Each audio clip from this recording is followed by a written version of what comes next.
भारतीय देश में मनाए जाते हैं अलग अलग तरह के पर्व। उसी पर्व के तहत आज 14 नवंबर 2021 को आगरा आवासीय दृष्टिबाधित विद्यालय जो राधा स्वामी दृष्टिबाधित संस्थान आगरा के द्वारा संचालित है, जो आपके एडीए निकट पेठा नगरी कालिंदी बिहार में स्थित है। यहाँ पर आज ऐसी संस्था आई है जिसके नाम से हम लोग समझ सकते हैं कि उनका क्या कुछ यहाँ पर समर्पण रहा है। जी हाँ, आपको बताते चला, इस संस्था का नाम है तेरा तुझको अर्पण। जी हाँ, आपने आरतियों में भी पढ़ा होगा, सुना होगा, तेरा तुझको अर्पण क्या लागे मेरा। यह मनुष्य की सत्यता है कि हर कुछ जो कुछ मिला है हमें इस प्रकृति से मिला है और हमें इस प्रकृति को ही वापस करना होता है। यही ज़िंदगी का सही पहलू और सही नियम भी है, क्योंकि जब तक जीवन है तब तक जीवन चक्र भी चलना चाहिए। अगर कहीं भी रुक जाता है तो होती हैं अव्यवस्थाएं और होते हैं नए नए बदलाव। तो इसी के तहत आज दृष्टिबाधित विद्यालय में तेरा तुझको अर्पण संस्था द्वारा आज यहाँ पर जो कार्यक्रम किया गया है उसके बारे में बात करते हैं। तो सबसे पहले मैं चाहूँगा जो लोग हैं यहाँ पर, जो इनके अध्यक्ष हैं, जो यहाँ के कमेटी है, उन कमेटी तक लेके जाऊँगा आपको। तो शुरुआत यहाँ से करते हैं। मैम, आपका पूरा परिचय। मैं साकेत कॉलोनी से हिमा बात कर रही हूँ और तेरा ग्रुप में हम सभी सदस्य हैं और कोई भी एक सिंगल नहीं है जो इसे चला रहा है। और मैं वही बात रिपीट करूँगी कि ये सब वाहिगुरु की ब्लेसिंग है और कृपा हो रही है, जिसकी वजह से इतने अच्छे लोग मिले हुए हैं हमें जो इसको दिन पे दिन बढ़ा रहे हैं। वर्तमान में देखा जाता है कि लोग अपने लिए ज़्यादा जीते हैं लेकिन दूसरों के लिए बहुत कम करते हैं।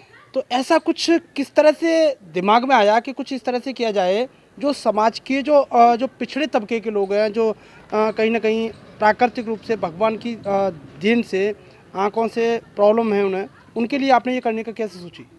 एक्चुअली ये ग्रुप चलाने का मेरा बहुत समय से मूड था। मतलब पिछले मैं 1 साल से सोच रही थी। एक बंदी का मेरे पास फ़ोन आता है, उसको प्रॉब्लम थी और वो हॉस्पिटल में थी। तो उसने जब मुझे फ़ोन किया, मैंने नेताओं को फ़ोन मिलाए, कोई रिप्लाई नहीं आया। मैं रोने लगी। मैंने अपने बेटे से बोला कि तू कब पढ़ाई करेगा ढंग से और कब करेगा तो मैं अपने हाथ से चेक काट के दूँ। ऐसे मैं बहुत दुखी थी उस दिन और रो रो के मैं सो गई। उस बीच में एक्चुअली मैं वाहिगुरु को बहुत मानती हूँ, तो मुझे ऐसा लगता है कि बाबा जी आए और उन्होंने मेरे को कहा, तू बंदी इतनी क्यों सोच रही है इतनी देर तक कि कब ये ग्रुप चालू होगा। बच्चा जब करेगा एक 100 रुपीज़ का मात्र आप एक ऐसा बनाओ जो हर बंदा दे सके।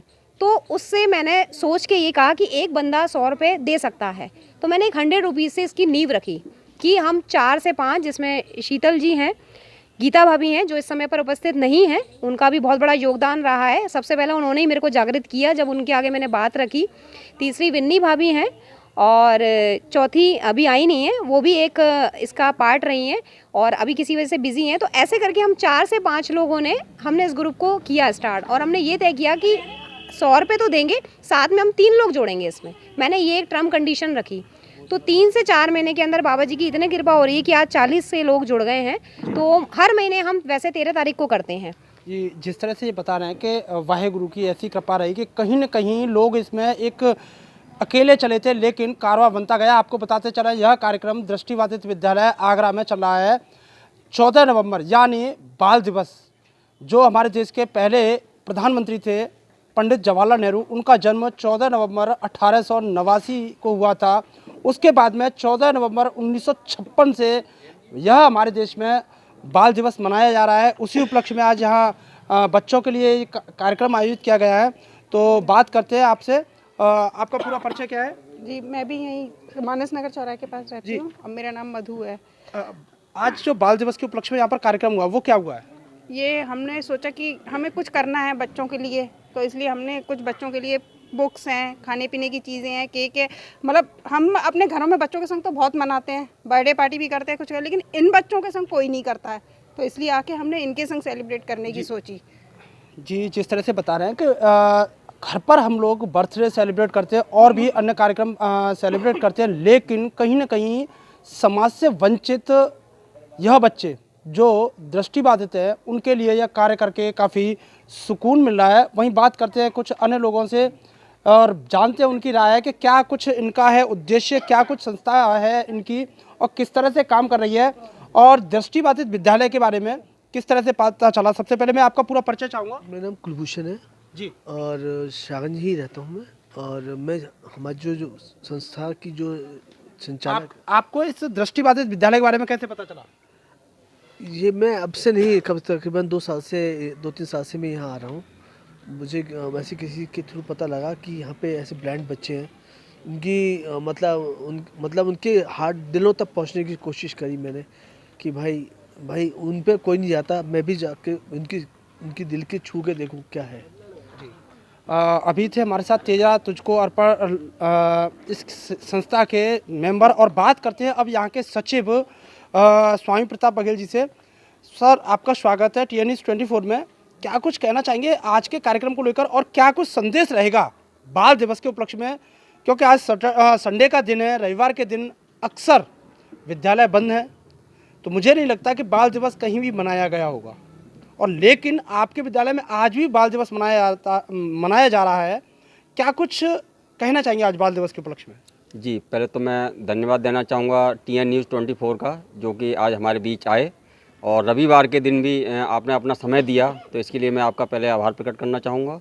दूसरा मैं बताना चाहूँगा कि बाल दिवस जो हम मना रहे हैं, तो जो नॉर्मल स्कूल नहीं है सर, ये हमारा आवासीय विद्यालय है, और जो यहाँ बच्चे रह रहे हैं और जो कि विशेष बच्चे हैं ये, और विशेष बच्चे जब यहाँ रह रहे हैं तो घर परिवार सब कुछ इनका यहीं पर है, तो हम इसलिए इसमें यहाँ बाल दिवस मना रहे हैं। और हमारे साथ आगरा शहर के सभी समाज सेवी अधिकांश जुड़े हुए हैं, और वो लोग अपना समय देते हैं हमारे बीच और इन बच्चों के बीच, इसलिए बच्चों का हौसला भी बुलंद रहता है।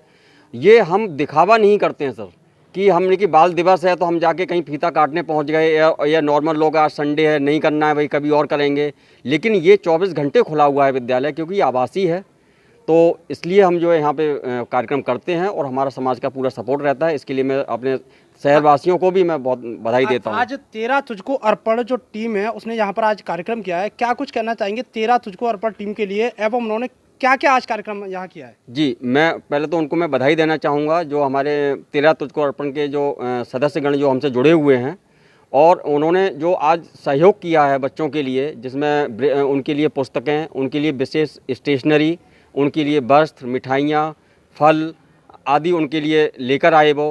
और कुछ हमारे 13 तुझको अर्पण के कुछ सदस्यों का, 1-2 लोगों का जन्मदिन भी है, तो मैं उनको TN News 24 की तरफ से मैं जन्मदिन की भी बधाई मैं देता हूं मैं उनको। और उन्होंने अपना जन्मदिन भी इन बच्चों के बीच मनाने का उन्होंने प्रयास किया, तो ये हमारे लिए बहुत बड़ा सौभाग्य की बात है। जी, हमारे साथ थे स्वामी प्रताप बघेल जो इस संस्था के सचिव है। उन्होंने बताया कि आज जन्मदिन के साथ में बाल दिवस भी है, और बाल दिवस को इन बच्चों के बीच में मनाने के बाद काफ़ी कुछ प्रसन्नता इनके चेहरे पर देखी जा रही है। वहीं आपको बता दें कि यह जो संस्था आप लोग देख पा रहे हैं, यह 13 तुझको अर्पण की पूरी टीम है, जो यहाँ आज आगरा आवासीय दृष्टिबाधित विद्यालय जो कि पेठा नगरी कालिंदी बाजार में स्थित है, यहाँ पर आज ये बाल दिवस मना रहे हैं। आपको बताते चला कि बाल दिवस चाचा नेहरू जो हमारे देश के पहले प्रधानमंत्री थे, पंडित जवाहरलाल नेहरू, उनके जन्मदिवस के रूप में मनाया जाता है। इन्हें बच्चों से बहुत प्यार था, और बच्चों के प्रेम के कारण ही इनका मानना ये था कि बच्चे देश का भविष्य होते हैं, और देश का भविष्य होने के नाते इन्होंने अपने जन्मदिन को बाल दिवस के रूप में मनाने का एक प्रस्ताव लागू किया, जो 14 नवंबर 1956 से भारत देश में बाल दिवस मनाने जाने लगा। TN News 24 के लिए पत्रकार अर्जुन रौतेला की खास खबर।